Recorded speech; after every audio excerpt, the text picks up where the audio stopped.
नमस्कार, प्रणाम। हमार नाम है विवेक प्रकाश। चुनाव आ गइल बा आ लोकतंत्र के सबसे बड़ त्योहार मानल जाला। आई में सबसे ज्यादा केहू अगर अहमियत रखता तो उ बानी रउआ लोगन, यानी वोटर।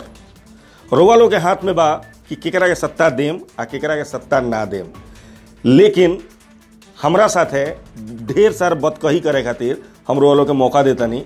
आई लोगिन हमरा साथे ढेर सार बदकही हुई, चुनावी बदकही हमनी के कइल जाई आ हम रउआ लोगन के बताएं कि कहाँ केकर पलड़ा भारी पड़ता, कहाँ के का समीकरण बनता, कहाँ जेडीयू जीती, कहाँ बीजेपी भारी पड़ता। बिहार में चूंकि बीजेपी जेडीयू साथे बा, कहाँ एनडीए भारी पड़ी, कहाँ महागठबंधन भारी पड़ी।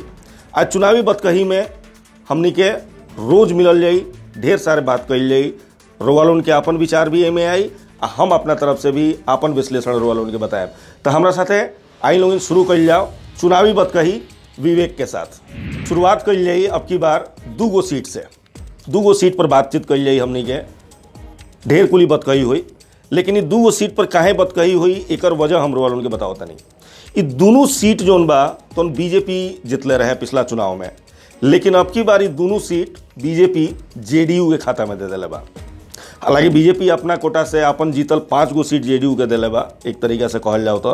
काहे कि 17-17 के बंटवारा भइल, बीजेपी 22 गो सीट जीतल रहे। तो खैर वो 5 गो सीट पे आगे वाला समय में चर्चा हुई। आज उनमें के 2 गो सीट पर चर्चा हुई। आई दोनों सीट बा गोपालगंज के और सिवान के।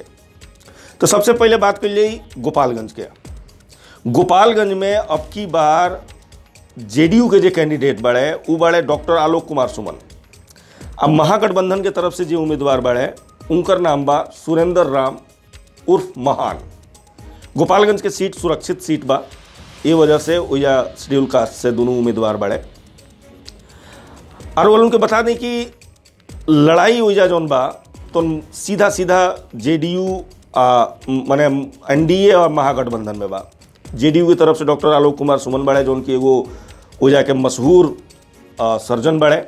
सारा शहर उनका के जाना था, पूरा इलाका के लोग भी उनका के एगो बढ़िया डॉक्टर के तौर पे, एगो बढ़िया इंसान के तौर पे जाना था। हालांकि उनकर कोनो राजनीतिक कैरियर बहुत पुरान नहीं है, 5-7 साल से जुड़ल बड़े नेतागिरी में, बीजेपी के साथ जुड़ल रहे हैं। लेकिन अब की बार एकाएक सीट के अनाउंस होके से पहले, सीट के घोषणा होके से पहले वो जेडीयू ज्वाइन कैले और जेडीयू उनकरा के टिकट दे दिले बा। दूसरा तरफ महागठबंधन के उम्मीदवार बड़े सुरेंद्र राम। सुरेंद्र राम के पहचान ही बा कि सुरेंद्र राम एगो प्रखंड के प्रमुख के पति हुवन। उनकर पत्नी जौन बाड़ी प्रखंड प्रमुख बाड़ी। सुरेंद्र राम उर्फ महान के इलाका में बहुत लोग जानत नहीं है, उनकर कोनो ऐसा अपन पहचान नहीं है। ये वजह से ही मानल जाता कि ओइजा लड़ाई बहुत ज़्यादा बाना। सीट सीधा सीधा जेडीयू के हाथ में जीत दिख रहा बा। ओइजा के लोग से जौन बातचीत हो रहा बा, जौन सारा लोग ओइजा के स्थानीय लोग जौन बा तो रिपोर्ट बतावता, वो लोग के कहना के अनुसार एजा कोनो मुद्दे नहीं है। मुद्दा सिर्फ ऊपर बा। लोग मोदी के चेहरा देखता, नीतीश के चेहरा देखता और लोग ही मान रहा बा कि डॉक्टर आलोक कुमार सुमन के जीत लगभग तय बा। ओकरा पीछे के वजह जौन हम लोग के थोड़ी देर पहले बतानी है उहे बा। लेकिन अब बात कइल जाई कि आखिर इस सीट जेडीयू के कहे गए। एकरा पहले तो यह जनकराम जीत रहे। जनकराम 5 साल सांसद रहे हैं। मोदी सरकार बा, मोदी सरकार में सांसद रहला के बावजूद आखिर बीजेपी जीतल सीट कहे जेडीयू के दे दिलस। ओकरा पीछे के वजह ये बतावल जाता कि चूंकि गोपालगंज के सीट पर जेडीयू के पलड़ा शुरू से बड़ा ठीक ठाक भारी रहल बा। बीच में हालांकि आरजेडी भी जीतल बा ओइजा। ओकरा पहले लगातार समता पार्टी जब नीतीश कुमार बनौले रहे उ रहे, जेडीयू के रहल बा। अब जौन बा बीजेपी से जितला के बावजूद जनकराम के वजह से टिकट काटल बा, डॉक्टर आलोक कुमार सुमन के दियाइल बा। डॉक्टर आलोक कुमार सुमन का कमाल दिखा पाई हैं, उन्हें से महान सुरेंद्र राम काम कमाल दिखा पाई हैं। ये तो कुल सब 23 तारीख के पता चली। लेकिन लोकल लोग के जौन बातचीत हो रहा बा, जौन वजह के समीकरण मिल पा रहा बा, कास्ट समीकरण जौन की जातिगत समीकरण जौन की बिहार में बड़ा मायने रखेला, गोपालगंज में भी बा। गोपालगंज में हालांकि ब्राह्मण वोट सबसे ज़्यादा मायने रखेला, 4.5 लाख से ऊपर ब्राह्मण वोट बा और डिसाइडिंग वोट मानल जाला। यही वजह से आलोक कुमार सुमन के और जीत वजह सुनिश्चित मानल जाता कि डॉक्टर आलोक कुमार सुमन एगो तो बढ़िया डॉक्टर के तौर पर फेमस बाड़े, एगो बढ़िया इंसान के तौर पर फेमस बाड़े। आ सवर्ण वोट जौन बा तो सीधा सीधा एबेरी मोदी या नीतीश के चेहरा देख के वोट देवे जा रहा बा। ई वजह के लोग के आकलन भाई, हमार अपन आकलन नहीं है, हमार रिपोर्ट नहीं है। महान जौन बड़े सुरेंद्र राम महान, उनकर कोनो ऐसा पहचान नहीं है, ना उनकर कोनो सामाजिक कार्यकर्ता के छवि बा, ना एकरा पहले कोनो ए तरीका के वो काम कैले बड़े। दूसरा तरफ विपक्ष के तौर से उनकरा के एगो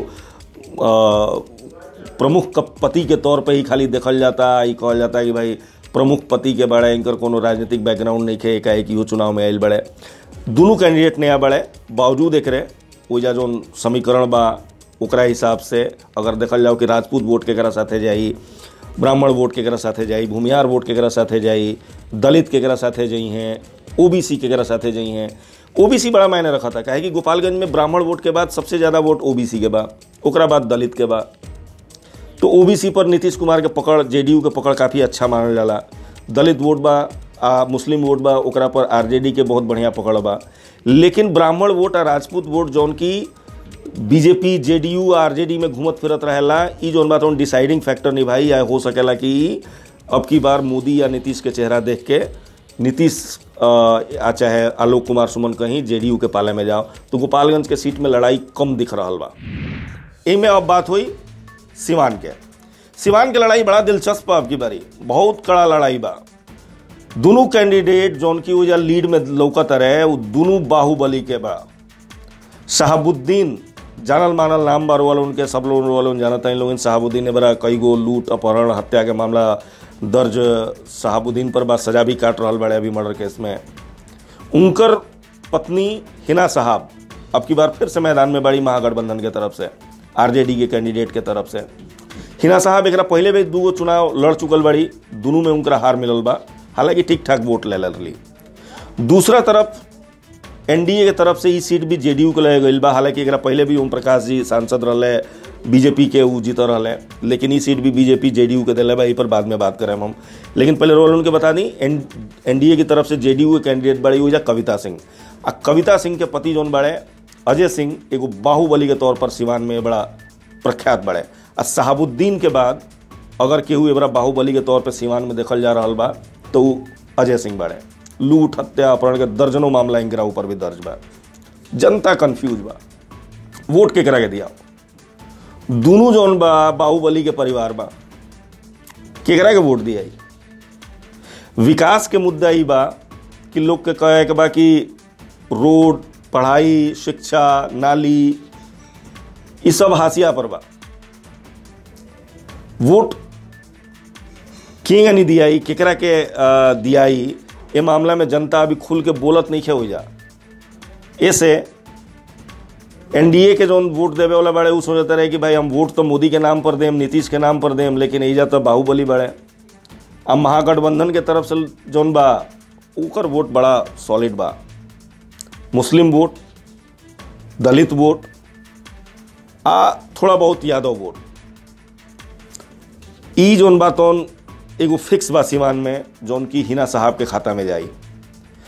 अब कविता सिंह के खाता में कितना जाई, का रही, इस सब जौन बा तौन आए वाला वक्त बताई।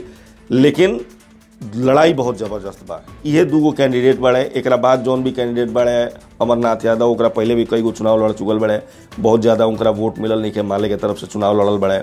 77-78 हज़ार पिछला चुनाव में भी उनका वोट मिल रहे।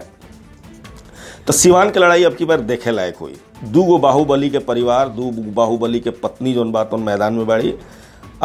जनता के अपन फैसला लेवे के बा कि ऊ कौना बाहुबली के साथ जाई। ऐसे सिवान की लड़ाई अब की बारी बहुत ज़बरदस्त रही। तो चुनावी बातचीत विवेक के साथ में आज इतने 2 सीट के बारे में हमनी के तनी चर्चा कहनी, असन तनी हमनी के बत कही भइल बा। लेकिन रोवा लोगन अपना तरफ से भी हमरा के जानकारी दे सकनी, फेसबुक पर, ट्विटर पर, आइए यूट्यूब पर चैनल पर जाकर रोवा लोगन ये चैनल के सब्सक्राइब करे लोगिन, जुड़ी लोगिन हमनी के साथ है, एक दूसरा से जानकारी लिहल जाई। हमरो वालों के बताए, हमरो वालों हमरा के बतावत रही लोगिन, जानकारी देते रही लोगिन।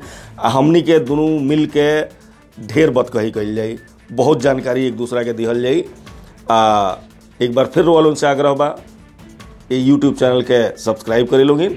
रोज हम मिलम रोवालों के साथ है। प्रणाम।